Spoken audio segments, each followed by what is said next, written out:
এই ছেলেটা তার জন্ম থেকেই এমন একটা রোগে ভুগছে যার কারণে তার শরীরের অর্ধেকটাই ঠিকমতো কাজ করে না। সাধারণ মানুষের মতো হাঁটা, কথা বলা, এমনকি নিজের একান্ত কোনো কাজ করার জন্য তার জন্য বিশাল বড় একটা লড়াই। ছোটবেলাতেই সে তার বাবাকে হারিয়েছে, তারপর মা দ্বিতীয় বিয়ে করে অন্য কারোর জীবনে চলে যায়, আর এই ছেলেটা বড় হতে থাকে শুধুমাত্র তার নানির আশ্রয়ে। জীবনে যতবার সে নিজের যোগ্যতা প্রমাণ করতে চেয়েছে ততবারই সমাজ তাকে ফিরিয়ে দিয়েছে। একটা স্কুলে শিক্ষক হওয়ার সুযোগ এসেও শেষ মুহূর্তে কেড়ে নেওয়া হয়, তার একমাত্র কারণ হলো তার এই শারীরিক সমস্যা। একটা সাধারণ ক্যাফেতে কাজ পাওয়ার জন্য তাকে বারবার অপমান সহ্য করতে হয়েছে, এমনকি একটা মেয়ের ভালোবাসা পাওয়াটাও তার জীবনে একটা বড় দুঃস্বপ্ন হয়ে দাঁড়ায়। মা থাকতেও যেন তার জীবনটা ইয়েতিমের মতো হয়ে কাটাতে হয়েছে। আর একসময় সেই কষ্ট আর অভিমান এতটাই বেড়ে যায় যে সে নিজের জীবন নিয়েও তার মনে এক ভয়ঙ্কর চিন্তা চলে আসে। আর সেখানেই গল্পটার মন নেয় অন্য একটা দিকে, যা আপনাকে একদম ভেতর থেকে নাড়িয়ে দেবে। আপনি ভাবতে বাধ্য হবেন যে এই জীবনের উদ্দেশ্যটা আসলে কি। তাই আজকে আমরা নিয়ে এসেছি 2024 সালে মুক্তিপ্রাপ্ত একটা চাইনিজ সিনেমা, তার নাম হলো বিগ ওয়ার্ল্ড। তাহলে চলুন একদম শুরু থেকে শুরু করা যাক। গল্পের শুরুতে আমরা লিও নামের একটা ছেলেকে দেখতে পাই। সে তার বাড়ির ছাদে খোলা আকাশ দেখতে এসেছিল। প্রতিদিনই সে এখানে এসে সময় কাটায়। মূলত জন্ম থেকেই তার একটা বিশেষ রোগ আছে, নিউরোলজিক্যাল ডিসঅর্ডার নামক একটা সমস্যার কারণে লিওর শরীরের প্রায় অর্ধেকটা অংশ ঠিকঠাক কাজ করে না। তার কারণে স্বাভাবিক চলাফেরা, খাওয়া দাওয়া সহ প্রতিদিনকার সকল সাধারণ কাজগুলো করতে তার খুব কষ্ট হয়। কিন্তু শারীরিকভাবে সে অক্ষম হলেও মানসিকভাবে লিও খুবই বুদ্ধিমান একটা ছেলে। তার এই জীবনে শুধুমাত্র একটা মানুষই তাকে যথাযথ মূল্যায়ন করে, আর সেটা হলো তার নিজের নানি। লিওর বাবা নেই, সে যখন ছোট ছিল তখনই তিনি মারা গিয়েছেন। তারপর লিওর মা আরেকটা বিয়ে করে। বর্তমানে সে তার হাজবেন্ডের সাথেই থাকে আর সেখানেই জব করে। মাঝে মাঝে কিছু বিশেষ দরকারে লিওর সাথে তিনি দেখা করতে আসেন। আর এই সবকিছুতে লিও মাঝে মাঝেই নিজেকে এতিম মনে করে তার মাও যেন বেঁচে থেকেও নেই। তাই তার নানি যতটুকু সম্ভব লিওর সঙ্গ দেওয়ার চেষ্টা করে। আজকে লিওর নানি তাকে বাইরে খাওয়াতে নিয়ে যায়। সেখানে নানির কিছু বন্ধুরাও ছিল, কারণ আজকে হলো লিওর জন্মদিন। তাই সবাই তার জন্মদিন পালন করতে এসেছে। কিন্তু লিওর অবস্থা এতটাই খারাপ যে সাধারণ জন্মদিনের মোমবাতি নিভাতেও তার খুবই সমস্যায় পড়তে হচ্ছে। যাই হোক, যেখানে নানি সবাইকে কনসার্টের কথা মনে করিয়ে দেয়, আসলে এখানে উপস্থিত সবাই কোনো না কোনো ভাবে তাদের বয়সকালে মিউজিকের সাথে জড়িয়েছিল। তাই সামনে একটা কনসার্টে তারা পারফর্ম করার সিদ্ধান্ত নিয়েছে, আর সেই নিয়েই ওখানে কথা শুরু হয়। একসময় বাকিদেরকে ড্রিঙ্ক করতে দেখে লিও সেগুলো ট্রাই করতে চায়, আর তার দাদি তাকে কখনোই কোনো কাজে নিষেধ করে না, তাই তাকে অল্প একটু খেতে দেয়। কিন্তু একসময় লিও ড্রিঙ্ক করে কিছুটা সমস্যায় পড়ে যায়, তার গলায় খাবার আটকে যায়। তাই কোনো রকমে সেখানে পরিস্থিতি সামলে নিয়ে তার দাদি তাকে বাসায় নিয়ে আসে, আর সেখানে আমরা লিওর মাকে দেখতে পাই। যে প্রথমে লিওকে ঘরে নিয়ে যায়, তারপর তার মা অর্থাৎ লিওর নানির উপর রাগ হয় যে সে কেন তাকে এই সকল কাজ করতে দেয় যেগুলো সে সহ্য করতে পারবে না। কিন্তু উল্টো দেখা যায় নানি তার উপর রাগ হয়ে যাচ্ছে, কারণ লিওর নানি একমাত্র মানুষ যে লিওর মনটা বোঝার চেষ্টা করে। আজকে তার জন্মদিন ছিল, অন্তত আজকের দিনটা তো মন খুলে সে উদযাপন করুক। যা শুনে লিওর মা চুপ হয়ে যায়। এদিন রাতে লিওর মা তাদের সাথে ডিনার করে। সে লিওকে জিজ্ঞাসা করে, তোমার হ্যান্ড রাইটিং ঠিক করার যে একটা ক্লাস অ্যাটেন্ড করতে যাবে তার কি খবর? কিন্তু লিও প্রথম দিকে 2-1 ক্লাস করে আর কখনো ক্লাস করতেই যায়নি। এমনিতেও লিও লেখাপড়ায় খুবই ভালো, নিজের এই অবস্থাতেও সে একটা বিষয়ের উপর ডিগ্রি এনেছে। কিন্তু নিজের শারীরিক জটিলতার কারণে কখনো সে কোথাও নিজের মূল্যায়ন পায়নি। তাই পরদিন তার মা নিজের কাজে চলে যায়। তখন লিও তার দাদির সাথে একটা স্কুলে গিয়ে পৌঁছায়। কিছুদিন আগেই সে এই স্কুলে বাচ্চাদের পড়ানোর জন্য সে টিচার হিসেবে একটা অ্যাপ্লিকেশন করেছিল, সেখানেই আজ তাকে ডাকা হয়েছে। কিন্তু তাকে যখন ডেমো ক্লাস করতে দেওয়া হয় তখন ভেতরে থাকা সকল বাচ্চারা তার এই অবস্থা দেখে হাসতে শুরু করে। কিন্তু লিও সেখানে তার ভাঙ্গা গলায় বাচ্চাদেরকে একটা কবিতা শোনায়। কবিতাটা তার নিজেরই লেখা, যা শুনে প্রত্যেকটা বাচ্চাই চুপ হয়ে যায়, কারণ কবিতাটা আসলেও অনেক অনেক সুন্দর ছিল। তাই ডেমো ক্লাস শেষ হলে তার দাদিও খুব খুশি হয় যে আজকে হয়তো এখানে তার চাকরিটা হয়েই যাবে। এমনকি সেখানকার টিচাররাও তার খুবই প্রশংসা করে। কিন্তু একদম শেষে তাদেরকে সরি জানায় এই বলে যে লিও খুবই ট্যালেন্টেড একটা ছেলে, কিন্তু শারীরিক জটিলতার কারণে সে কখনোই নিজের ট্যালেন্ট কাজে লাগাতে পারবে না। তাই তারা তাকে চাকরিটা আসলে দিতে পারছে না। আর এখানে যেন লিও তার নিয়তির কাছে আবারও হেরে যায়। তবে এতে সে মন খারাপ করে না, কারণ এটা তার প্রতিদিনকার অভ্যাসে পরিণত হয়ে গেছে। এখনকার ঝামেলা শেষে তার দাদি তাকে নিয়ে একটা রেস্টুরেন্টে খেতে যায়, আর সেখানে তার এক বন্ধুর সাথে কথা বলে। মূলত তার এই বন্ধু তাদের কলেজ লাইফে বেশ ভালো ড্রাম বাজাতো, তাই সামনে সেই কনসার্টের জন্য তাকে নানি তাদের দলে জয়েন করতে বলছে, কিন্তু সে নিষেধ করে দেয় কারণ তাদের পরিবারের অবস্থা ভালো না, তাই নিজের কাজ ফেলে সে মিউজিকের পেছনে সময় দিতে পারবে না। তাই তারা এবার একটু ঝামেলায় পড়ে যায়। তার একে একে অনেক জনের সাথেই যোগাযোগ করে কিন্তু কোথাও এমন কাউকে খুঁজে পায় না যে ড্রাম বাজাতে পারবে। আর তখনই নানির চোখ পড়ে লিওর দিকে। তার মনে পড়ে যায় তার নাত্য মোটামুটি ভালোই ড্রাম বাজাতে পারে, তাকে শিখিয়ে নিলেই সে এই কাজটা করতে পারে। তাই বাসে করে বাসায় যাওয়ার সময় তার নানি তাকে এ নিয়ে জিজ্ঞাসা করে, কিন্তু লিও তাকে একদম নিষেধ করে দেয় কারণ রিসেন্টলি ঘটা সকল ঘটনায় লিওর আত্মবিশ্বাস অনেকটাই কমে গেছে। যাই হোক, পরের স্টপে বাস যখন থামে তখন কোলে বাচ্চা সহ একটা মেয়ে বাসে উঠে পড়ে, কিন্তু বসার কোনো সিট ছিল না বলে লিও নিজে উঠে গিয়ে মেয়েটাকে বসতে দেয়। আর এই বিষয়টাই আসলে তাকে তার মনের দিক থেকে বড় বানায়। কিন্তু একটু পর যখন ড্রাইভার একটু হার্ডলি ব্রেক করে তখন লিও নিজেই বাসের ভেতর পড়ে যায়। আর এই কারণে বাস ড্রাইভার উল্টো তাকে আর নানিকে কথা শোনায়, বলে যে যখন নিজেই ঠিক মতো দাঁড়াতে পারো না তখন নিজের সিট চাটতে গেলে কেন, আর দু একটা মন্দ কথাও বলে, যার কারণে লিওর নানি আবার সেই ড্রাইভারের উপর রেগে যায়। ঘটনাক্রমে সেদিন লিওর মা বিকালে আবারও তার সাথে দেখা করতে আসে, কারণ গতকালকে সে তার খারাপ অবস্থা দেখে গিয়েছিল, তবে আজকে সে স্বাভাবিক। আর ওখানে দুজনের কেউই লিওর মাকে কিছুই জানে না যে আজকে তারা কোথায় গিয়েছিল। তারপর রাতের বেলা নানি তাকে আবারও সেই কনসার্টের ড্রাম বাজানোর প্রস্তাব দেয়, কিন্তু লিও মানতেই চায় না কারণ সে মনে করে সে একটা লুজার, তাকে দিয়ে আসলে কিছুই হবে না। তবে তার নানি তাকে বোঝায়, যার কারণে অবশেষে নানির রিকোয়েস্টে লিও রাজি হয়ে যায়। পরদিন নানি লিওকে তার সকল টিমমেটদের সাথে পরিচয় করাতে নিয়ে যায়, কিন্তু দেখা যায় লিও ঠিকমতো ড্রাম বাজানোর স্টিক দুটোই ধরতে পারছিল না, যার কারণে এক মহিলা তো তার সামনেই লিওকে নিয়ে মজা করে বসে। আর সেখানেই নানির সাথে তার বান্ধবীর মারামারি লেগে যায়। আর এইদিকে লিওর সাথে একটা মেয়ে কথা বলতে আসে। মেয়েটা তার দাদির সাথে এখানে এসেছে আর সেও সেই কন্টেস্টে পার্টিসিপেট করবে। তবে মেয়েটা যখন সেখান থেকে চলে যায় লিও এক দৃষ্টিতে শুধু তার দিকেই তাকিয়ে থাকে, কারণ যতই সে শারীরিকভাবে অক্ষম হোক মানসিকভাবে সে তো একটা যুবক। সেদিন রাতেও লিওর মা তাদের সাথেই থাকে, কারণ দূরে থাকলেও নিজের ছেলের জন্য সে সবসময় চিন্তা করে। নিজের মনকে সে মানাতে পারে না, তার ছেলে শারীরিকভাবে প্রতিবন্ধী, তাই সবসময় দূরে থাকতেই সে পছন্দ করে। সেখানে লিও তার মাকে জিজ্ঞাসা করে, যদি কোনো স্কুলে আমাকে কেউ টিচারের চাকরি দেয় তাহলে কি আমি সেখানে যেতে পারি? যা শুনে তার মা তাকে সাথে সাথে নিষেধ করে দেয়। তার মা চায় সে যেন অপরিচিত মানুষদের থেকে দূরে থাকে, কারণ তার বিশ্বাস বাইরের দুনিয়ার কেউই তাকে মেনে নেবে না। কিন্তু এদিকে যে তার নানি তাকে নিয়ে কনসার্ট করার প্ল্যানিং করে বেড়াচ্ছে, এই নিয়ে তার বিন্দুমাত্র ধারণা নেই। তাই তার নানি তাকে বলে, আরে চিন্তা করিস না, আমি দেখে নেব। পরদিন লিও আবারও ড্রাম প্র্যাকটিস করতে যায়। তবে আজকে তার নানি সেই পুরনো বন্ধুটাও এসে হাজির হয়, যে সেই দিন এখানে প্র্যাকটিস করতে নিষেধ করেছিল, যার কারণে সবাই একটু চিন্তায় পড়ে যায়। কিন্তু লিওর তখন মন খারাপ হয়ে যায়, কারণ সবসময় তাকে সবাই একটা বোঝার মতো দেখে। ঠিক তখনই গতকালের সেই মেয়েটা তার পাশে এসে বসে আর বলে, চিন্তা করছো কেন? তোমার ট্যালেন্ট তুমি লুকিয়ে রাখছো কেন? দেখিয়ে দাও সবাইকে। আর সবাই বিষয়টাতে অনেক আগ্রহী হয়। দেখা যায় নানি সেই বন্ধুটা যেই রিদমে ড্রাম বাজাচ্ছে লিও ঠিক সেই রিদমই ফলো করছে।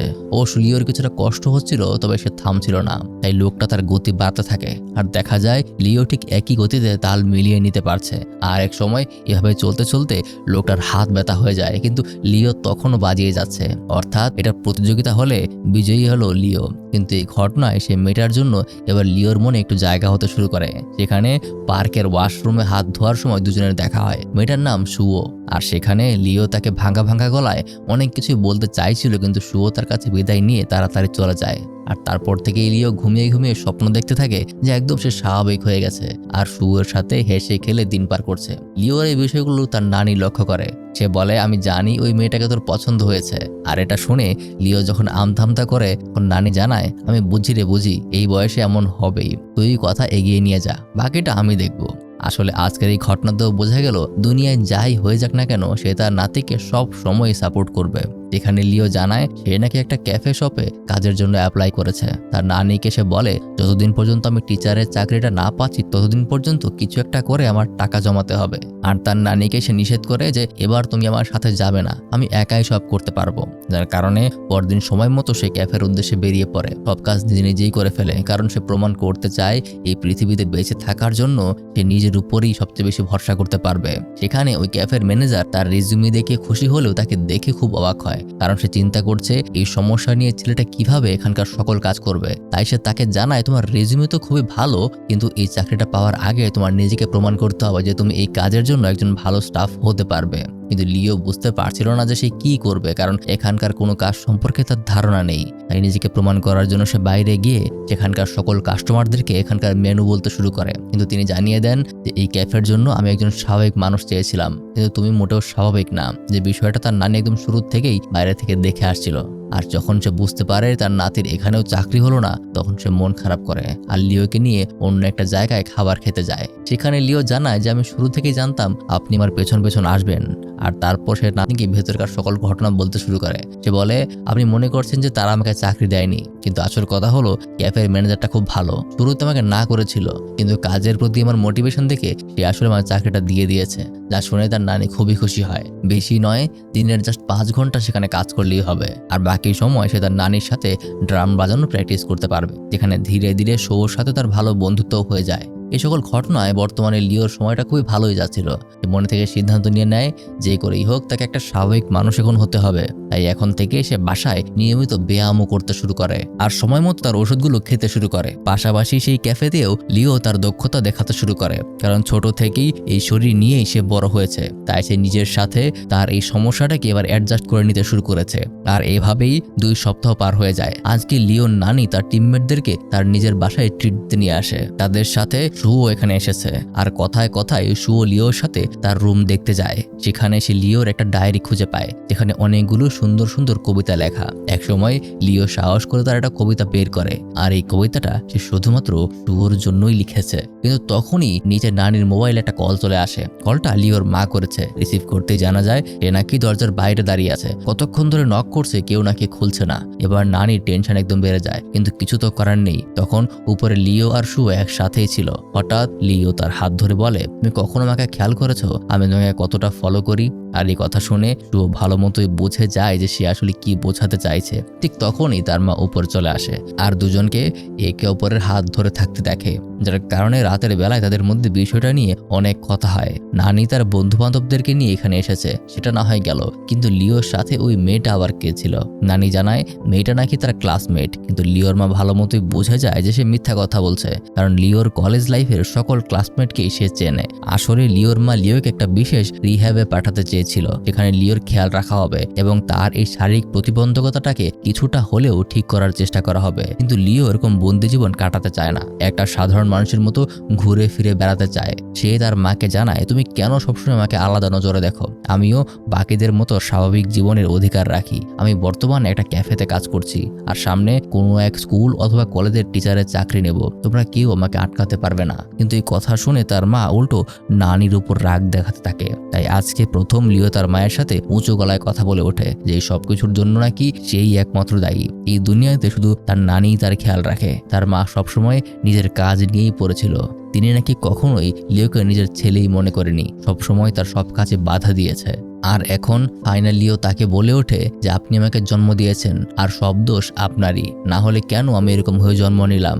আর এইসব কথা শুনে তার মা খুবই কষ্ট পায়। সেদিন রাতে লিও আবারও তাদের বিল্ডিং এর ছাদে গিয়ে আকাশ দেখছিল।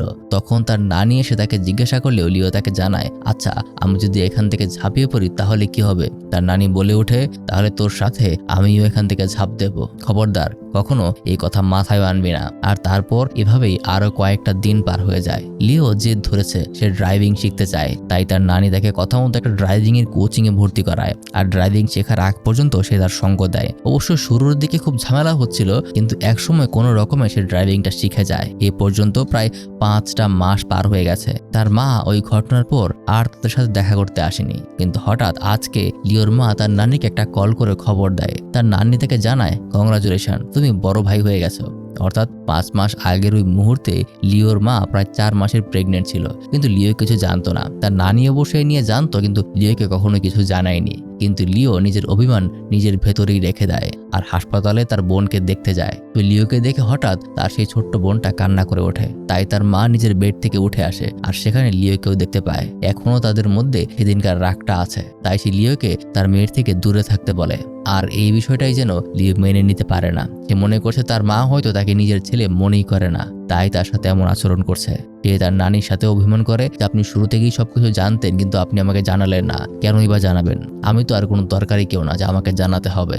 আর এখানেই তার নানি তাকে আরেকটা সত্য জানায়, আসলে একদম শুরু থেকেই তার মায়ের সুগার বিষয়ে কিছু রক্তের জটিলতা ছিল, যার কারণে ডাক্তার নিজেও শিওর ছিল না যে বাচ্চাকে বাঁচাতে পারবে কিনা, তাই শুরু থেকেই তাকে কিছু জানানো হয়নি। আর আজকে লিও বুঝতে পারলো যে সেদিন সে তার মাকে কত বড় একটা কথা বলে ফেলেছে। আজকে সে যখন ঠান্ডা মাথায় চিন্তা করছে, সে নিজের ভুলটা বুঝতে পারছে। তার মাকে এমনভাবে কথাগুলো বলা তার উচিত হয়নি। তখনই আমরা সেই সময়ের দৃশ্যটা দেখতে পাই। তার মাকে সে এমন কথাও বলেছিল যে আপনি নিজেই একটা অলক্ষণে মা, আর আপনি আমাকে মানুষ মনে করেন না, মনে করেন যে আমি একটা জানোয়ার, আমাকে খাঁচার ভেতরে বন্দি করে রাখবেন। আর এই কথায় তার মা সেদিন অনেক কষ্ট পেয়েছিল। তাকে সে বলেছিল, আজকে তোমার এই পরিণতি একমাত্র আমার দোষ নয়, বরং তোমার নিয়তিতেই ছিল। আমার নিয়তি এটা ছিল যে আমার সন্তান থাকতেও আমার সন্তান হারাবার মতো সিচুয়েশন তৈরি হয়েছিল। আর এই সকল কথা মনে করে সে খুবই কষ্ট পায়। তার মায়ের সাথে এমনভাবে কথা বলা তার উচিত হয়নি। তারপর আরো কিছুদিন এভাবেই পার হয়। একদিন রাস্তায় শুয়োর সাথে লিওর দেখা হয়। লিও সেখানে তার ছোট বোনের বিষয়ে তাকে জানায়। আজ নাকি সে তার বোনের সাথে দেখা করতে যাচ্ছে, তাই শুও তার সাথে দেখা করতে যেতে চায়। কিন্তু রাস্তায় লিও যখন সেদিনকার মতো তার হাত ধরতে যায়, তখনও সুনিশ্চিত হয়ে যায় যে লিও তাকে পছন্দ করতে শুরু করেছে। কিন্তু সে যা চাইছে তাতে কোনোভাবেই সম্ভব না। তাই শুও তাকে তেমন কিছু না বলেই ওখান থেকে চলে যায়। সেখান থেকে লিও একটা ক্যান্ডি শপে যায় আর তার মায়ের জন্য অনেকগুলো ক্যান্ডি কিনে নিয়ে আসে। কিন্তু তার মায়ের সাথে সে দেখা করতে যায় না, কারণ আবারও কেন যেন নিজের উপর সে ভরসা করতে পারছে না। তাছাড়াও বাসায় তার নানি যখন জানতে পারে যে সে এগুলো মায়ের জন্য নিয়ে এসেছে, তখন সে জানায় যে তোর মায়ের তো হাই সুগার, সে ক্যান্ডি খেতেও পারবে না। কিন্তু সে তো জানে না যে তার মনের ভেতর কতগুলো কষ্ট জমে আছে। তাই এবার সেই ক্যান্ডি খুলে লিও নিজেই সবগুলো খেতে শুরু করে। নানি যখন কোনো একটা কাজে একটু অন্যদিকে যায়, তখন এদিকে লিও একের পর এক সেই ক্যান্ডি মুখে ভরতে শুরু করে। তার ভেতরকার সকল দুঃখ কষ্ট যেন ভেতরে একটা ঝড় তুলে দিয়েছে। আর এইভাবেই একসময় ক্যান্ডি তার গলায় আটকে যায় আর অনেক জোরে সে কাশতে শুরু করে, যা শুনে তার নানি সেখানে চলে আসে আর তার মুখ থেকে ক্যান্ডিগুলো বের করতে শুরু করে। সে দেখে সে জোর করে মুখের মধ্যে অনেকগুলো ক্যান্ডি ঢুকিয়ে রেখেছে। বোঝাই যাচ্ছে যেন দিনে দিনে তার বেঁচে থাকার আশাটাই সে ছেড়ে দিতে শুরু করেছে।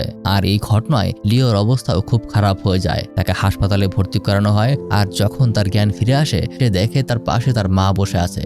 সে অঝরে কান্নাকাটি করছে। আর সে যখন বুঝতে পারে যে লিওর জ্ঞান ফিরেছে, তখন আগে সে তাকে চুপ থাকতে বলে, কারণ ডাক্তাররা নাকি তার গলায় ছোট্ট একটা অপারেশন করেছে, যার কারণে সে কথা বলে এখন তার ক্ষতি হবে। কিন্তু আজকে তার মা তাকে সকল সত্য বলতে শুরু করে। আসলে লিওর ডেলিভারি টাইমে ডাক্তাররা নাকি বারবার তার মাকে বলেছিল যে ঠিকমতো প্রেশার হচ্ছেন না, এই কারণে তার ডেলিভারিও ঠিকমতো হতে পারেনি। আর তার শারীরিক যে জটিলতা অর্থাৎ এই সুগার প্রবলেম, সেই কারণেই নাকি লিওর আজ এই অবস্থা। এটার জন্য সে ছেলের কাছেও ক্ষমা চায় আর কান্নাকাটি করতে শুরু করে। তখন লিও তার মায়ের মাথায় হাত রেখে বোঝাতে চেষ্টা করে এর জন্য সে কখনো তার মাকে দোষী বলবে না, এটা ছিল তার নিয়তি, এটা সে মেনে নিয়েছে। ঘটনা সেখান থেকে কয়েক মাস সামনে এগিয়ে যায়। লিওর জন্য তার জীবনটা মেনে নেওয়াটা এবার কিছুটা সহজ হয়ে গেছে, কারণ সেই ঘটনায় সে অনুভব করতে পেরেছে যে তার মা তাকে কতটা ভালোবাসে। এমনকি তার দাদিও তাকে একদিন ভালো মতো বোঝায় যে তার জীবনটা সুন্দর করতেই তার মা নিজের বর্তমান হাজবেন্ড থাকা সত্ত্বেও কাজ করে যাচ্ছে। বলা যায় তার মা বাধ্য হয়ে দ্বিতীয় বিয়ে করেছে। আর সেখান থেকে আজ পর্যন্ত সে যা কিছু করেছে সবকিছু আসলে লিওর জন্যই। আর এখান থেকে ধীরে ধীরে সবকিছু পরিবর্তন হতে শুরু করে। একদিন লিওর কাছে একটা চিঠি আসে। একটা জনপ্রিয় কলেজ থেকে তার চাকরির জন্য অফার এসেছে। বেশি বড় কোনো পোস্ট না, কিন্তু সে রাজি থাকলে তাদের বাচ্চাকে গাইড করতে পারে। একটা বিশেষ সাবজেক্টে তার টিচারের দায়িত্ব নেওয়ার অফার করা হয়েছে, যার কারণে সে খুবই খুশি হয়ে যায়। আসলে ঘটনার শুরুতে বাসের মধ্যে যে একটা ঘটনা ঘটেছিল, যেখানে লিও একটা মেয়েকে সাহায্য করতে গিয়ে নিচে পড়ে গিয়েছিল, সেটা একটা ভিডিওর মাধ্যমে অনলাইনে প্রচুর জনপ্রিয়তা পেয়েছে। আর সেই কলেজের প্রিন্সিপাল যখন তার রেজিউমে দেখেছিল, তখন সে তাকে দেখে চিনতে পারে। তারপর তার অ্যাপ্লিকেশন ফর্ম দেখে তাকে কনফার্ম করে দিয়েছে, কারণ তারা বিশ্বাস করে একজন টিচারের মধ্যে সবচেয়ে বড় যে গুণটা থাকবে সেটা হলো যত্নশীল মনোভাব রাখা। আর সেটা লিওর মাঝে আছে। এভাবেই অনেকগুলো দিন পার হয় আর আমরা কলেজের একটা অনুষ্ঠান দেখতে পাই, যেখানে লিও সবার উদ্দেশ্যে কিছু কথা বলতে স্টেজে উঠেছে। আর সেখানে তার কথাগুলো সেখানে থাকা প্রত্যেকটা মানুষের একদম মন ছুঁয়ে যায়। আর তারও কয়েক মাস পর লিওর পুরো পরিবার একসাথে হয়। লিওর সৎ বাবাও আজকে তার সাথে দেখা করতে এসেছে। ধীরে ধীরে হয়তো এখন সবই ঠিক হয়ে যাবে। আর তারপর পার হয়ে যায় কয়েকটা বছর। লিও নিজে তার গাড়ি ড্রাইভ করে তার নানিকে নিয়ে একটা সুন্দর জায়গায় এসেছে। আর এখানে তার নানিকে জানায় একটা বড় ইউনিভার্সিটি থেকে নাকি লিওর ডাক এসেছে। সেখানে মনোবিজ্ঞান বিষয় নিয়ে বাচ্চাদের গাইড করার দায়িত্ব তার উপর পড়েছে। আর এই কাজটা সে খুব ভালোভাবেই করতে চায়। তাই এখন থেকে সে আর কারো উপর বোঝা হয়ে থাকবে না। আর এই কথা জানাতেই তার নানিকে নিয়ে সেখানে এসেছে। খুব দ্রুতই সে অন্য শহরে চলে যাবে। তার বাকি জীবনটা এখন সে নিজের মতো করেই কাটাবে। এটা শুনে তার নানির মাঝে আনন্দ আর দুঃখ যেন একসাথে কাজ করে। আর এভাবেই আজকের গল্পটাও শেষ হয়ে যায়।